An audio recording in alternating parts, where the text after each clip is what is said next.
Hey guys, welcome back to the channel.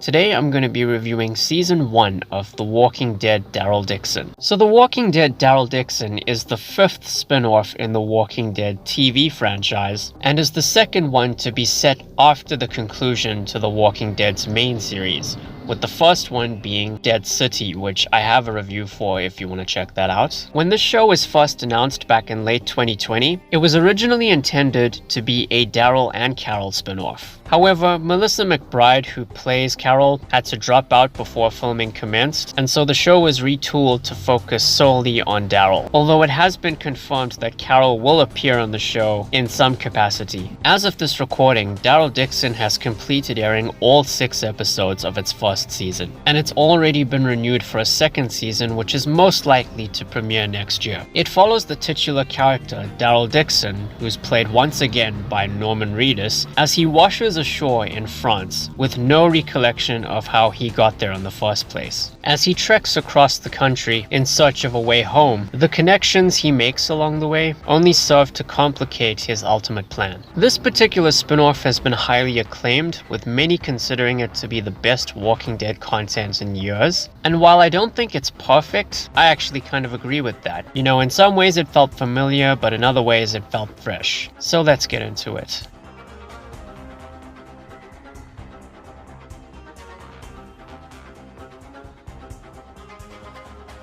So first of all, the France setting is just perfect, especially since France was revealed in The Walking Dead World Beyond's ending to be the source of the zombie virus. You know, there's that, as well as how the people of France perceive the zombie apocalypse. Because this spin-off was actually shot in France, a French casting director was hired to seek out a lot of French actors, and this results in almost half of the dialogue being in French. You know, a Walking Dead show comprising of more than one main language is pretty rare. One of the core themes explored in this spin-off is religion, but it never feels forced or ham-fisted, or even heavy-handed for that matter. And it's actually quite fitting, considering Daryl doesn't really believe in anything. This spin-off introduces a lot of new characters into the Walking Dead universe, but I'll only cover the most significant ones. First you have Isabelle, played by Clémence Posay, who I'm sure some people may recognize as Fleur Delacour from Harry Potter and the Goblet of Fire. Isabelle is a nun and a member of a progressive religious group who crosses paths with Daryl. Luron is a highly intelligent boy who forms a special bond with Daryl and is viewed by Isabelle's group as a messiah and as a leader for the world's future. There's also a paramilitary group of survivors known as Pouvoir des Vivants, and its leader, Marion Jeannet, has big plans in mind for the country. Stéphane is one of the group's high-ranking members who develops a personal grudge against Daryl in particular. And Quinn is the owner of a French nightclub called the Demi-Monde, and he so happens to be a very powerful figure in the apocalypse. If you're tired of the same old walkers that you've seen in pretty much every installment of the Walking Dead franchise, well, you're in luck, because this spin-off will in fact introduce a brand new variant. And as for the finale, I genuinely enjoyed it. You know, it tied up a few loose ends while still laying the groundwork for what's obviously to come in Season 2, and the last 5 minutes in particular definitely left me wanting more.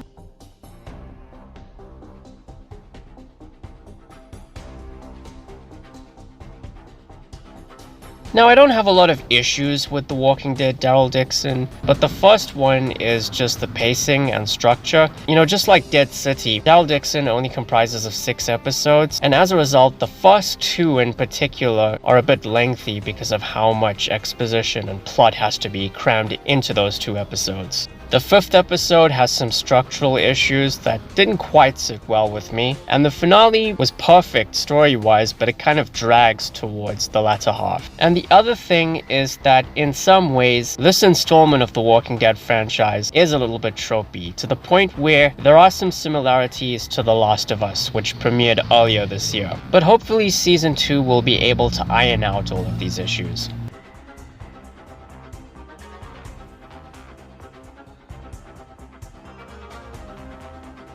So yeah, those are my thoughts on Season 1 of The Walking Dead Daryl Dixon. Next time I'm going to be doing yet another update on my book collection, and this one is very special for reasons I'll discuss in that video. Thank you all for watching, guys. Please be sure to like the video, share it, and subscribe.